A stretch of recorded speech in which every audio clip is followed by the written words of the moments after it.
Okay, kind of cool project I've had going for a little while here. 310R, aftermarket front suspension and stuff, sweet looking bike, you know. But it had an ESR pipe on it and an FMF silencer. So the pipe that was on there is the ESR TRX5. And it was, we could not get this apart. I heated and soaked and heated and soaked and heated and soaked and blocked it off in the frame so I could get a whack at it, and didn't happen. So I was gone for like a couple weeks. One of the other guys came over and cut it out of there, and looks like they TIG welded it back together. But yeah, that's, ugh. And he said to get that apart so he could weld it was just, you know, red hot. I was afraid he was going to wreck shit. And came out nice. So we've got a TRX5 pipe. And what's really cool is what's going on there. We have ourselves a Selvy's Sonic equipped. And it's pretty with the blue. I don't know how they do that. If it's the metal or what. But I'm probably going to soak it down and scrub it all down with some WD-40 to kind of re-treat it again, because I can feel where it's like starting to surface rust, if you can hear that, compared to, you know, there's some spots that are not. So that should be pretty cool. Let's get it on there and get it fired up. I want to hear it run. I also measured, for those purists, you can see it's a very similarly shaped pipe. I mean, you know, there are very subtle differences, but I did measure the circumference because I was worried about the 310, and they're identical circumference. So the volumes, in looking at them, they should be the same, so it shouldn't have any issues with jetting or anything like that. I'm just going to put it on and run it. Okay, a little trick I've learned over the years. Spray her down with WD, give her a nice shellac with a Scotch-Brite, and that kind of impregnates itself in there and prevents more surface rust from happening. Cleans the metal, conditions the metal, all sorts of good stuff. Oh my goodness. Lather it on there. It's already changing color.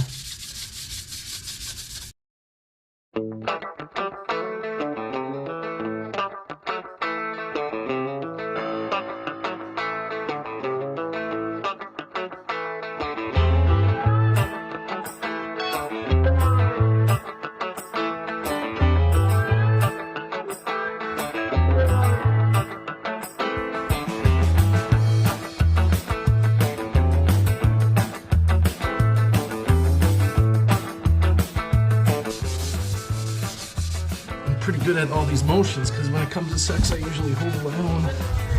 Or I can hold my own? Okay. Like I said, I like it. Oh yeah. About the same.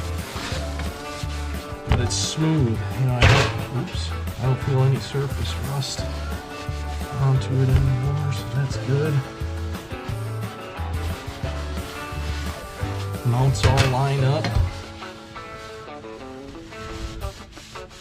I'm probably going to put some, I don't know, something down in there so that it comes apart for the next guy, in case we want to get it apart after a couple years.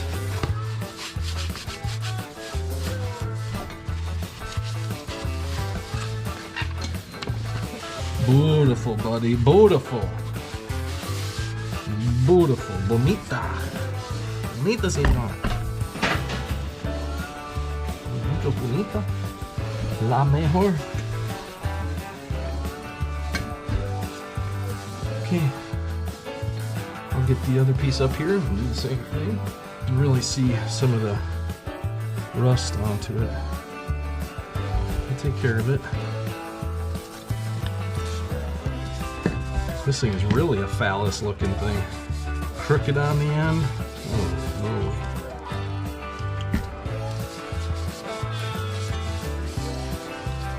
no. Gotta show them the love.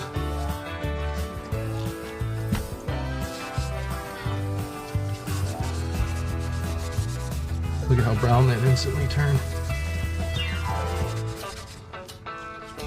And that ain't from the other piece.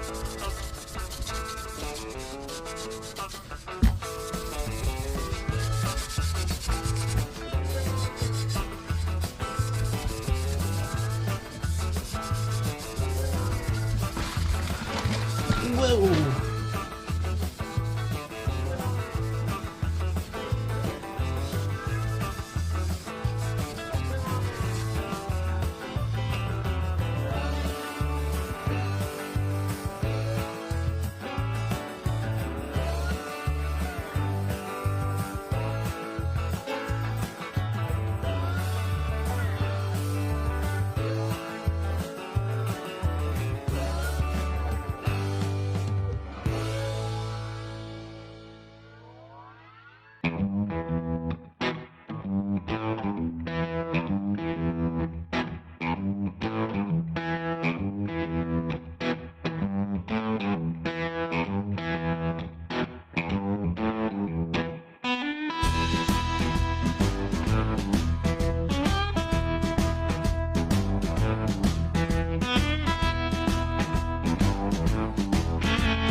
Oh, I always want to go backwards now. I'm not used to.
What a gorgeous machine. I mean, really. ESR 310, and then as you saw, we took off the ESR pipe because it was a mismatch with a FMF silencer, and we put a Selvy hand cone pipe, raw metal. Matches the A-arms and the swing arm a little better. I think it's a stock swing. This is an old race bike. All there is to it. It's got sway bar links. It's got some custom spacers here where they're just nuts. And it's got a lowering link, an adjustable dog bone here so you can lower the back end down. Pretty sure it's a flat track bike. But man, she rips. And I'm unsure if it's got the race dome. So the first thing I'm gonna do before I blow it up, this is a pretty fresh motor. He had it rebuilt after somebody else borrowed it and blew it up because supposedly they didn't run race gas. Well, I just went and got pump gas. I mean, it doesn't kick over like it's got a high compression dome, but we'll check it. Yeah, we'll see what she makes. Before I get too far, I should probably clean up my mess. Holy. And here's the plug that was in it. It was not brand new, but it's getting plenty of fuel, especially at idle with the pilot jet. The airbox lid is on. I mean, if it was a 4-stroke, you just take the airbox lid off and try it out and see what it does. Well, this thing, I want to make sure. And of course, nothing's easy on these things. There's not enough room because this cylinder is so much taller. You can barely get the spark plug cap on and off. So I'm gonna have to raise the tank enough to get the compression gauge in there. Okay, and what I'm hoping for is 175 or 180. I think you're supposed to do these warm, but this being such a brand new engine, we should be able to see. I mean, if it's right at 180 cold, it's probably the race gas head or insert dome. If it's a little less than that, we should be ready to roll on pump gas.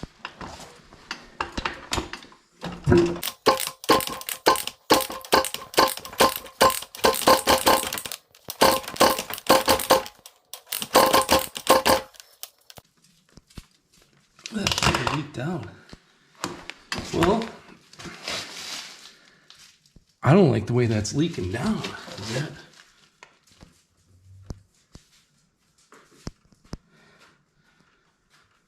Huh. I mean, it was up to 160, but then it leaked down to 90. Interesting. This gauge might be, it's pretty old. Might be leaking somewhere, so doesn't make me feel too confident. We're gonna do a squish band. I'm gonna take some solder and put it in inside the spark plug hole, and we'll see what my squish is here. Okay, I put my solder in, turned it over. They said you want about 50 thousandths squish for pump gas, and we got 54. I think we'll be just fine, but I will keep an eye on the plug, and you just have to kind of go by ear. I should be able to hear it rattle, or it'll be running super hot. It has been doing none of those things, but as we jet it, it will get warmer and warmer. So, but I'm confident that with that squish like that, we'll be just fine. Okay, spun the carburetor sideways so I could look at the jets, and it looks like we've got a 180 main and a 50 pilot. Eddie Sanders, or a lot of guys, that's right in the butter zone where they're running without the airbox lid on. So I am going to put the jets back in, get her buttoned up, take the airbox lid off. I'm also gonna just buzz this cover off to make sure there's not any sort of weird aftermarket ignition that's, the timing's way advanced, because that'll burn a hole in your piston whether you got race gas set up or not. So I'm gonna get this carb button back up, and we'll pop this cover off, and hopefully it's just a stock ignition in there. Okay, even though this has a fancy backing plate, this might be the CR250 ignition that's on here. I don't see a whole lot of adjustment in these holes, so I'm not too worried about it. It does have a Hinson hold down for the counterbalancer. That's got some marks on it. Maybe they had a thing that came out like that correlated with this plate, but there's nothing there. Like I say, it is pretty fancy though. They got billet behind there, real small flywheel. It probably does not have lighting capabilities. I mean, it does have a headlight in the plastics, but I don't see any wires or anything going to it. It's just in there. So I'm gonna button this thing back up and grip it and rip it and see if we can't just seize it the hell up. All right, got her all back together, buttoned up. Confirm jetting, confirm timing, confirm compression, confirm squish band. It should be ready to rip without airbox lid. The only problem that I've got though with this pipe that I just noticed, hopefully you can see it from here, but the coolant line is right up against it. I mean, touching. And I don't want that to melt. So I'm gonna have to do a search, or maybe you guys can let me know. I don't remember looking if the ESR pipe was up against that or not. I thought it came real thin right here. So yeah, Selvy high dollar pipe doesn't even clear stuff. I mean, how would you ever, you'd have to get a custom molded coolant line to give it a little bit of an air gap right there. Or maybe I could just shorten that. I bet you I could just shorten that enough. But for what we're doing now, I think we'll be just fine. So let's see what she sounds like, eh?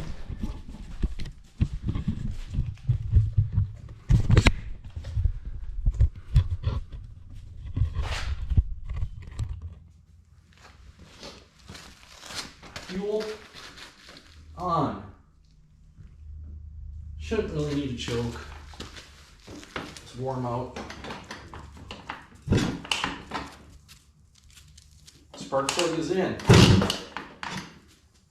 Okay, we need choke.